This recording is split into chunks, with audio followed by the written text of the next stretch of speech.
And now it's time for Windy City Sports Talk. And your host, Ryan Young. Hello, Chicago! Welcome to this live Tuesday, November the 1st edition of Windy City Sports Talk. I am Ryan Young. For the next half hour, we're going to recap and preview everything going on in the world of Chicago sports. You want to follow me on Twitter, it's at ringside_rep. Of course, everyone's attention today going towards, as you can of course hear someone on a motorcycle, but as the Cubs are going to be doing Battle Game 6 of the World Series tonight in Cleveland. We'll get to that in a little bit. Of course, first let's recap what took place last night. Of course, Scott Beatty was on my show yesterday, and he stated, and we laughed about it, that the Bears had absolutely no chance of winning that game last night. And Jay Cutler comes back, and what a game it was. They played tremendously well, and the Minnesota Vikings did not. As some of the totals, of course, the Bears win a final of 20-10. They get their second win of the season. Now they look forward to the bye. They will be back in I believe a week from Sunday, as they'll do battle with the Tampa Bay Buccaneers. But Jay Cutler comes back. He goes 20 for 31, 252 yards, gets a touchdown. A lot of people are talking about Josh Howard, though, or Jordan Howard, excuse me. 26 carries, 153 yards. Now, of course, everyone was making a big deal in the offseason that it was going to be Matt Forte. Oh, the Bears lose Matt Forte. He goes to New York, and everyone thought that was going to be it, and the Bears were going to have no running game. Well, guess what? Jordan Howard's been a tremendous fix, and, of course, the other running back, that's name I can't think of at the moment, he is injured. He's out. And now you get Jordan Howard, who proves, 26 carries, 153. I think I had him on my fantasy team, and unfortunately don't have him anymore. Zach Miller, 7 for 88. So the Bears last night proved that, okay, they have something. Now, of course, you talk to a Bear fan today, and they're going to be like, oh, well, they're going to win the division. Now, that's not the case. You don't want to be in the middle of that pack. This team obviously knows that they're not going to be good the rest of this season. They're not going to go on this big tangent. Yes, they can have a chance to beat the Tampa Bay Buccaneers. They still have one more against the Packers. They have one more against the Vikings. They have one more against the Lions. But anyway, I think this is Jay Cutler. What he did last night was absolutely phenomenal. And apparently he had a pregame speech in the locker room, which apparently pumped up this football team. But you guys got to realize Jay Cutler was auditioning for 31 other football teams last night. Oddly enough, most likely, he's not going to be back next season. Now, he's a guy that has shown zero emotion this season, but apparently, I did not watch the game last night. Trick-or-treating, not for me, I didn't dress up. For my niece and nephew, and my great-niece did that, and then I had to watch wrestling. So I did not watch the Bears at all until the end. But apparently he was being animated on the sideline, something that I've been asking Jay Cutler to do for months and years. So he finally does it the one game I decide not to watch. So kudos to Jay Cutler, kudos to the Bears. They get a W. I think that's big. That definitely going into the bye, because apparently there was rumors of possibly head coach John Fox being gone, possibly someone in the front office being gone. It's just a lot of things that could end up being a lot of guys out the door, and the McCaskies, what are they going to do? Of course, some of the owners of the Bears. So a lot of things to think about here. But as of right now, the Bears get a W. You focus on your bye week, and then you get ready to face the Buccaneers, who are not that good of a team. They got Jameis Winston, and of course, we'll get into that in the next couple of weeks. I picked the Bears to win that game against the Minnesota Vikings, and of course, this is only like my second one right. But so we'll see what happens, and I think that's a big win. Again, after the bye, they're in Tampa. They face the Giants in New York. Then the Titans, Niners. So, me and Scott went through this about a month ago, and we thought, what is going to be? Does this team have a chance? And now, of course, when you're 1-6, and you could go to 1-7, and you're really looking towards the draft and looking at where you're going to draft, because obviously this team's, I think, going to go more towards the quarterback approach. You pretty much have to. So, but a big win for the Bears against a very, very good Viking team that a lot of people think are going to win the division. They've been dominant at home. That's their second straight loss. So we'll see how that goes. But Bears get a victory. They win 20-10. Like we said, there'll be no previewing this week with the Bears, but big win. Sam Bradford for the Vikings went 22 for 37, a touchdown, 228 yards. Asiata 14 for 42. carries. Diggs, 8 for 76. So, I mean, this is still a fairly good... Vikings are still going to be a good team. I hope they win the division. I mean, you see the Packers lost to the Falcons, and they're just a team that... I think the Vikings are going to be... Or is this the end? Or is this the beginning of the balloon inflating? I mean, that balloon was filled, and it got filled every week when they went 5-0. Now they've lost 2 in a row, and now you don't know what's going to happen next. So I think it shall be interesting to see how the NFC North plays out. The Bears will face the Vikings, the final game of the regular season this year, in Minneapolis. So that will be intriguing, to say the least. So that is football. Bears, once again, get a win 20-10. Now let's shift gears over to the Bulls, who are they're what I'm leaning on. They're going to be my team that I obviously got to turn my attention to like that. If the World Series don't go right in the next couple of days, I got to get back on track. Again, I missed the Bulls game yesterday also, but they're able to win over the Brooklyn Nets 118-88. This team played once again very well. Third straight game where everything is clicking for this team. It's very early. They haven't really played anyone big. I know they got this Friday circled down on their calendar, mainly because they get the chance to face Derrick Rose and Joakim Noah as the Knicks return to the United Center. But just listen to these stats last night. 27 minutes for Jimmy Butler, 22 points. 14 points for Taj Gibson in 24 minutes. Dwayne Wade had 12 points in 28 minutes. Now, Brooklyn's not good, and they're not supposed to be good. So the Bulls are winning games early. The last time, here's a stat for you folks, the last time the Bulls started off 3-0 was 20 years ago this season. The 1996-97 team, oddly enough, that was Michael Jordan. Oddly enough, the Bulls won an NBA championship. That's a stat according to ESPN. Now, this is a team that I think is there's tests that are coming.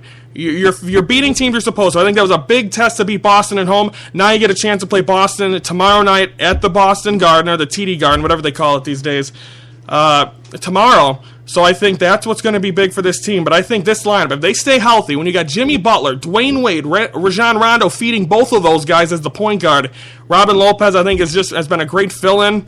I'm not even sure what his... Taj Gibson did very well also, like I said, 11 rebounds. So he's earning his spot on this team.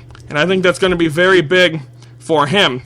So, and of course everyone said, Taj Gibson's the odd man out. He's not going to be big enough. It's going to be Niko Mirotic. And it's not. It's Taj Gibson. He's done a tremendous job so far. So let's see him keep it up.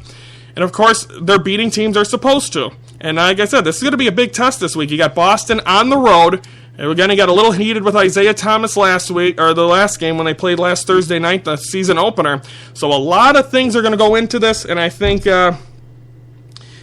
So I think this is still a very, very... this is going to be an interesting team, and me and Scott talked about it yesterday. This is the Bulls team that has the opportunity to, I think, to even contend for a second seed.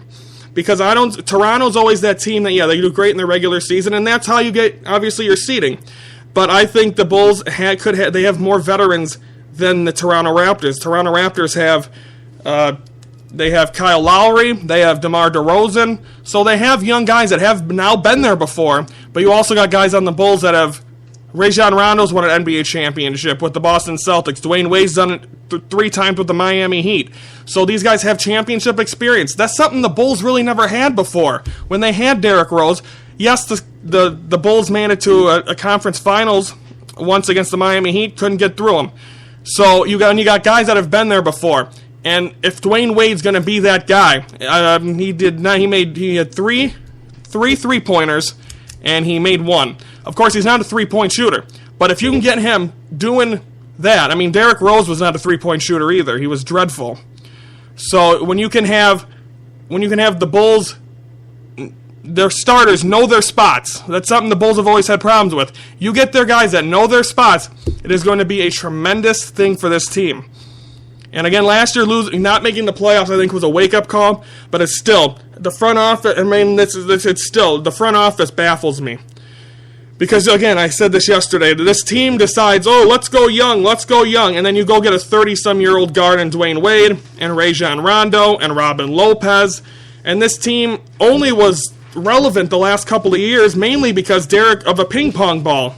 Because remember, the Bulls traded for the Knicks, traded did the trade with the Knicks, and they got their first-round pick. The Knicks were, I believe, won like 12 games that year. The Bulls were able to get Derrick Rose. And that's the only reason the Bulls were probably really good these last 5 to 7 years. So now you got a team that is built with veterans that isn't going to be around that long. Like, you're not looking at how the Cubs are, this young, talented team, and then you know if something don't happen this year, okay, you got next year and the year after until 2021. This team is a team that's probably only going to be here for a couple of years. So take what you can. I'm not looking at this Bulls team to be a championship contender. But make it interesting. I mean, this team, the Bulls, we've seen them make it to the conference finals, and LeBron James continues to be that wall they cannot jump. Give him an opportunity, because who knows LeBron James more than a guy he's won 2 rings with and his best friend in Dwayne Wade. So I think that's going to make for some fun basketball. I believe they face each other again in the month of December. That's going to be fun.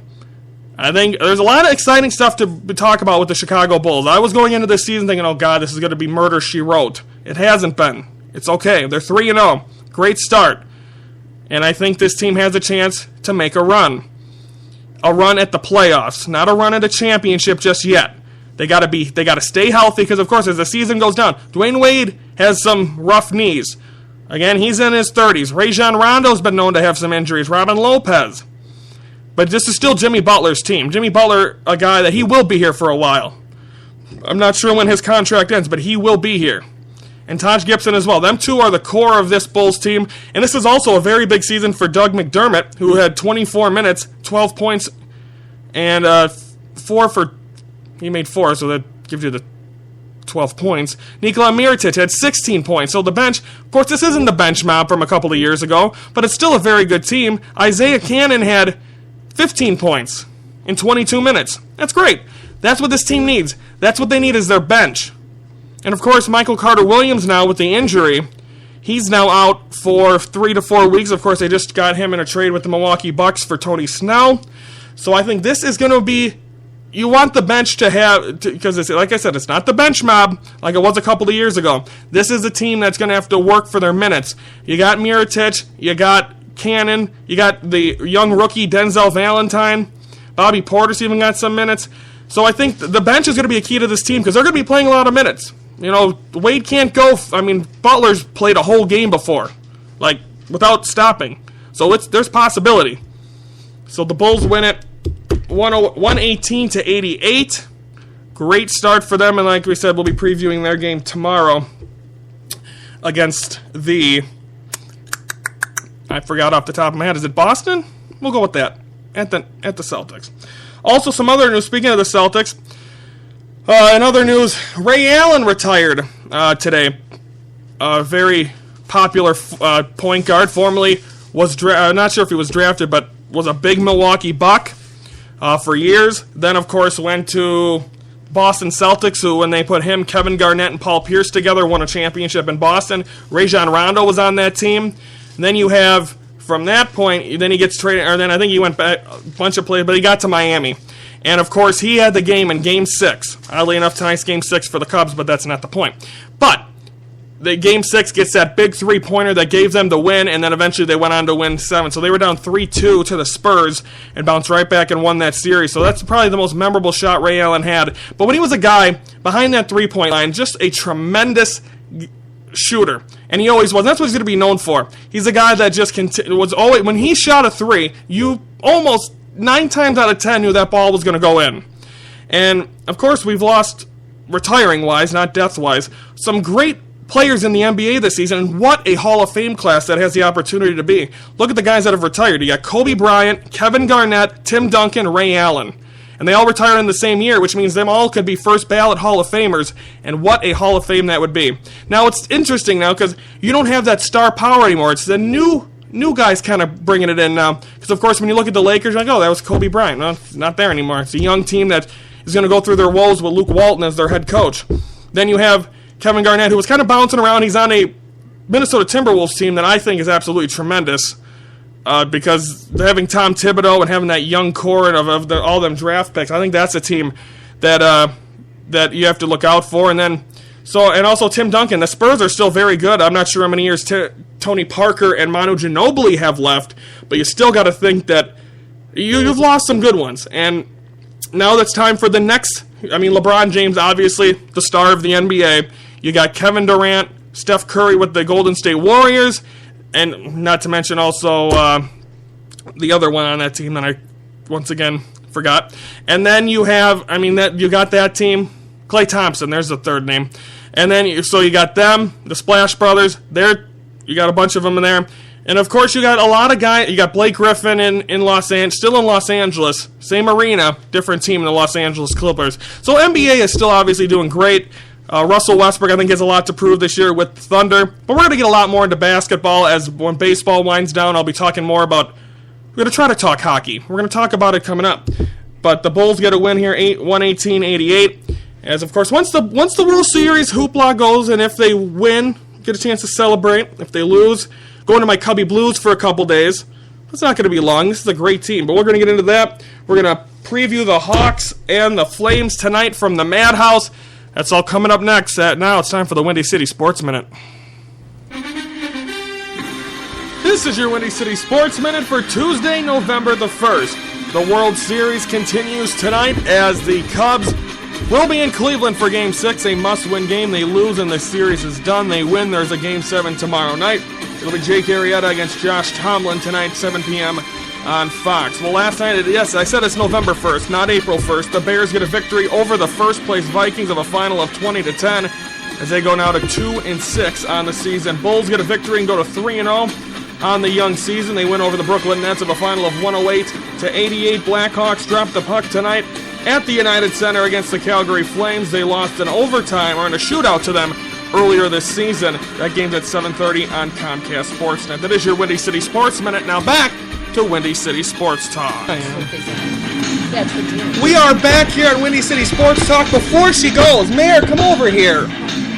I talk about you non-stop on this show. Oh, no. I talk about the Moo, and no one knows who I'm talking about. And she's finally here. She's in studio. She stopped by. Mayor, how are we doing?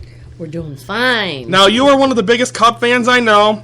Yes. What were your thoughts when they were down 3-1? They lost Friday at home. They lost Saturday at home.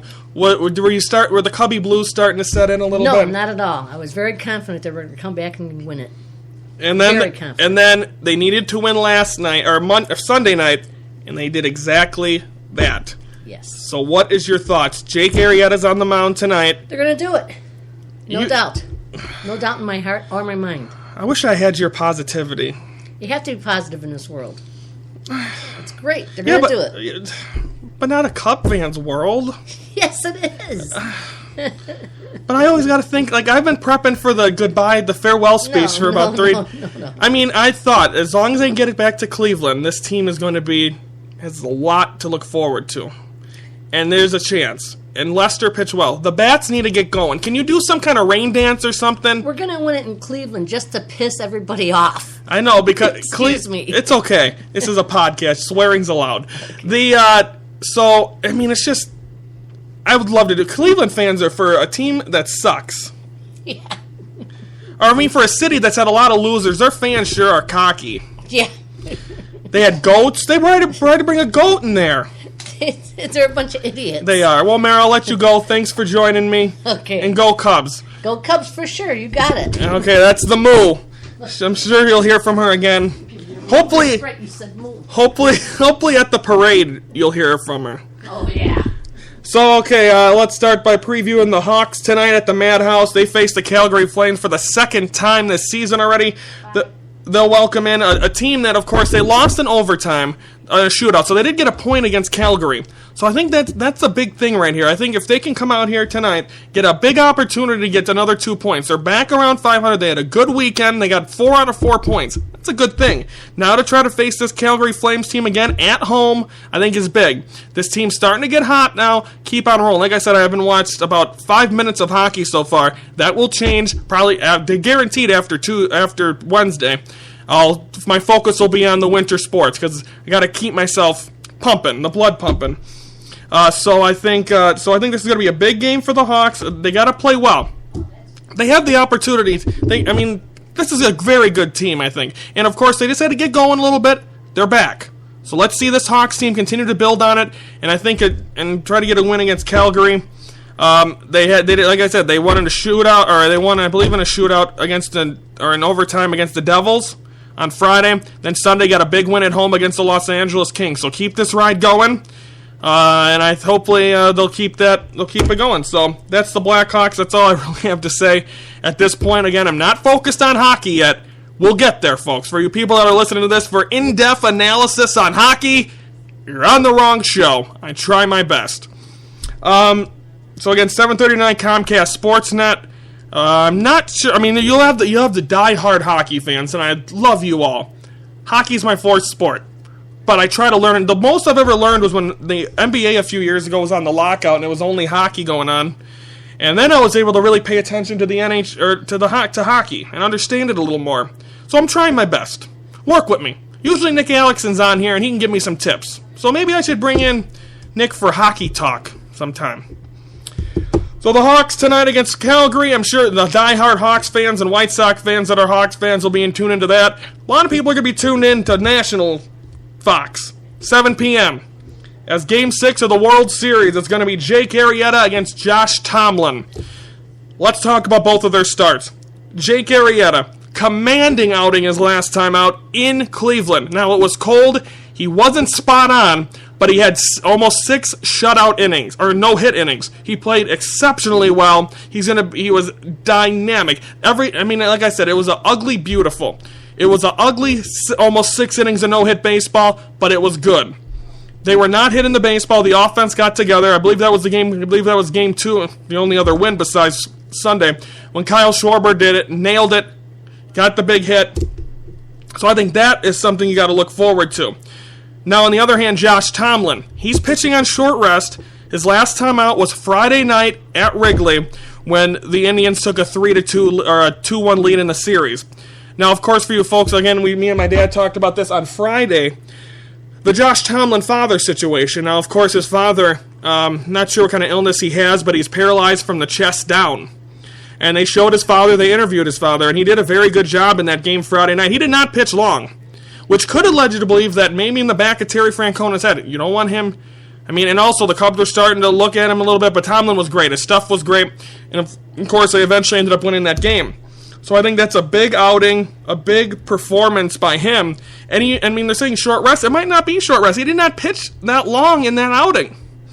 And I think, and now there's a couple other stats you got to kind of dive into here. And that is, you have a team.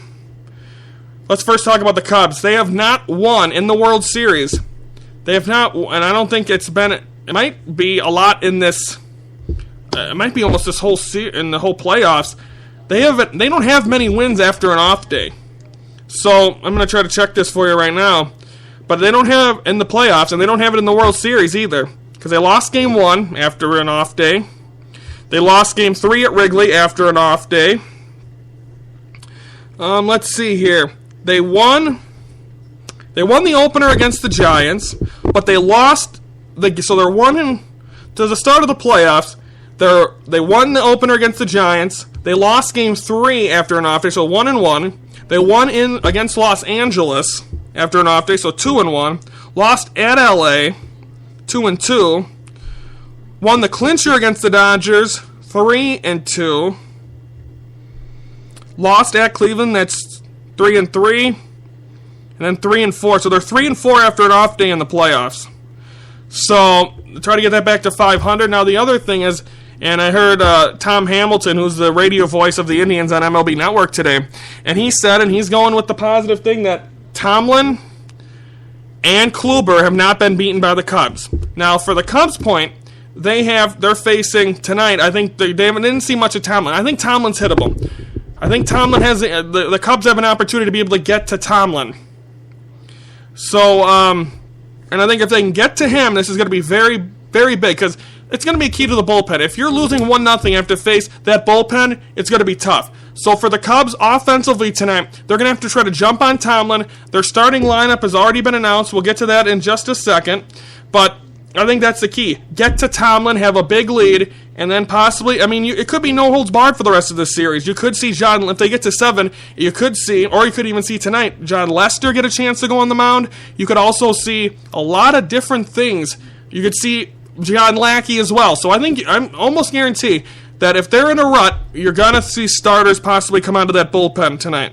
Because why not? The starting lineups have been announced for tonight's game. Here they are. First for the Cubs, leading off and playing center field, Dexter Fowler. Batting second and DHing, Kyle Schwarber. He is in the 2 spot. Anthony Rizzo broke that to the score earlier today, to ESPN 1000 earlier today. It was not made official till about a half hour before the show. Batting third and playing third base, Chris Bryant.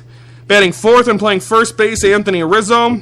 Batting fifth and playing left field, Ben Zobrist. Batting sixth and playing shortstop, Addison Russell. Batting seventh and catching, Wilson Contreras. Batting eighth and playing right field, Jason Hayward. And batting ninth, second baseman, Javi Baez, with your pitcher being Jake Arrieta.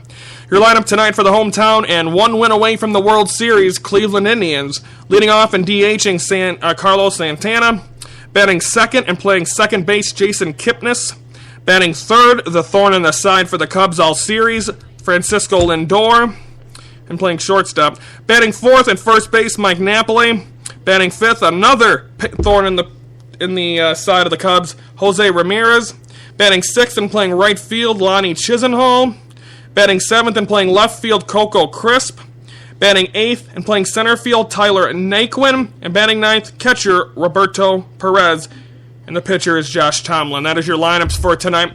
I think for the Cubs, that thick of the order. Now, you still have not seen the bats for this team show up. So I think what you got to see here is the opportunity for this team to try to come alive and spark it. Now, was that a spark for Chris Bryant to hit that game-tying home run the other night? Possibly. Now, I think having Fowler at the top, now it was going to be big, because he has not really done much. He needs to get this thing going. Remember that game against the Dodgers at home to clinch it? Fowler got the double to really pump things up. Now, they're on the road, I know that, but quiet that crowd early. Now, Cleveland, they're pushing up their Cavs game to 5 o'clock Central, 6 o'clock Eastern. So them fans are going to be ready, and of course they're all going to watch at the Q and all that. But them fans are just waiting to burst because they want to win a championship. They've already won one, but they want to win with the Indians. Now you got Schwarber, 2, Bryant 3, Rizzo 4, Zobrist 5. Them guys are going to be the keys. Now if you can get Russell and Contreras going, Hayward to maybe even get a sack fly or something, this team can make some damage against Tomlin. Because Chris Russo asked Tom Hamilton, who's the radio voice, asked, okay, what do you think is going to happen here? Can Andrew Miller go in the 4th inning? And he said no. So I mean, if you want to use him up a bunch of innings tonight, do it. But as long as the Cubs have a victory. Now, if you're going to lose in 1-0 and have to face that defense, or have to face that bullpen, this game is going to be in trouble. Now, so we'll see what happens. Cubs, Indians tonight. I feel that Arrieta's going to do good. The offense still has me worried, but if they can find a couple holes and get a victory, then we're going 7. Now, if they lose, I go into my Cubby Blues for a couple days. We'll still have a show tomorrow. I'll probably vent most of my Cubby Blues tomorrow, but it won't be a long one. It won't be a long Cubby Blues. Because I know this team is going to be very, very good. Now, my key is to stay off social media if they lose, because I already got into arguments the other night on Saturday.